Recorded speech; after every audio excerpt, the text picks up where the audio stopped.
Hey there, my name is Tiffany Stokes, and today I'm going to be talking about artistry and creativity. I recently started attending Bethel Music College after I realized that my calling from God is worship.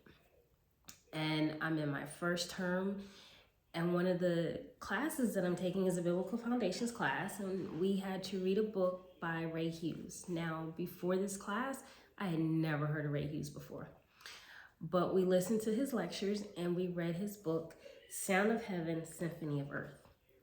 If you are a creative, and especially if you are a believer, get this book and read it. That's all I'm gonna say about that. It's an awesome book. I did greatly enjoy reading it.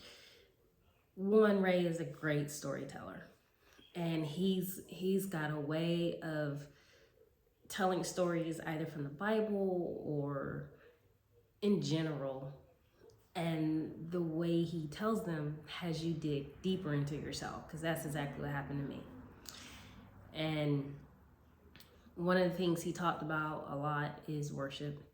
And given that I'm called to worship, it's something that, stood out to me a lot. And he talked about David a lot, who was one of the greatest worshipers. Now, granted, I didn't know that. You would think I know that, given that he wrote majority of Psalms, but it's not something I knew because my walk with Christ is fairly new, so to speak.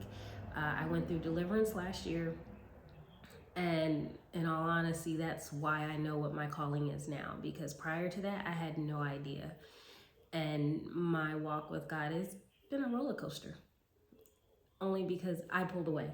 Obviously, he was always there. I realized that last year going through deliverance, he was there in times that I wouldn't have even thought that he was there. Although that is a story for another time.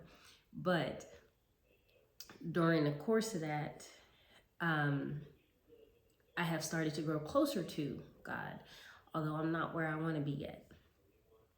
And reading Ray's book and listening to his lectures does nothing but make me want to not only grow closer to God, but be a worshiper like David.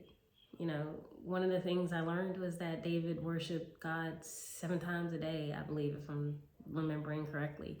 And he prayed to him 3 times a day. I don't even come close to that. But I want to get to that point. And one of the biggest things that kind of impacted me in reading his book was that he said, if we really desire to have God's heart, we must give ours away. To the degree that we're willing to give our heart to God, he is willing to give his heart to us. And one of the things he talked about was yielding our heart to him. And I've got a ways to go. I'm not there yet, but that is something that I want. I want to be able to freely yield my heart to him so that I can grow closer to him. And I didn't realize that, honestly, until I read Ray's book.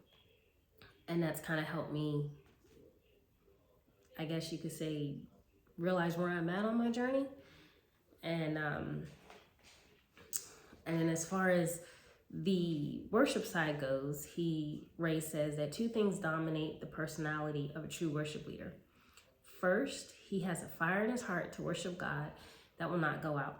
Secondly, he has the same fire in his heart to see others worship God. And one of the things that I have said once I realized my calling was that I want others to know the presence of God when I do get, when I'm either singing songs and worshiping him or songs that I write. I want others to feel the presence. I want others to know, that God's there for them. But I don't have that fire yet.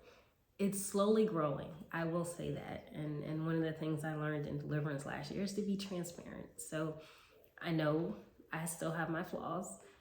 I will always have flaws, but I am slowly getting where I need to be a true worship leader.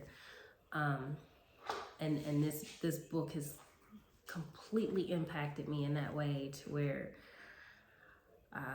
I'd say a year ago, 2 years ago, never would have even thought to be on this journey or going on this path. And I want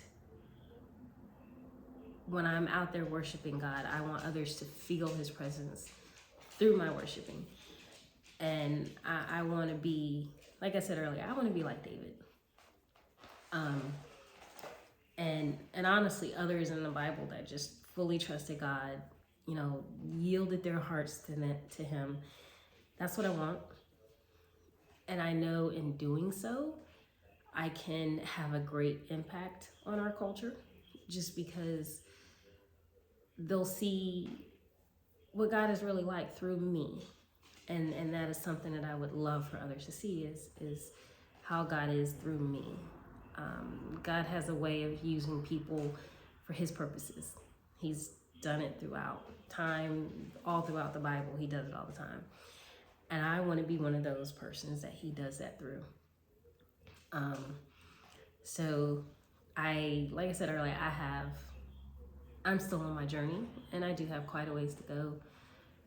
But I think reading this book, listening to his lectures was a huge stepping stone for me, because it made me realize where I'm lacking and what I need to do to get where I want to get to. So, and you get to be with me on this journey. So isn't that awesome? But once I get there, it's going to be awesome. And I look forward to seeing you along my journey and how I get to where I can impact others in a positive way to show what God is really like.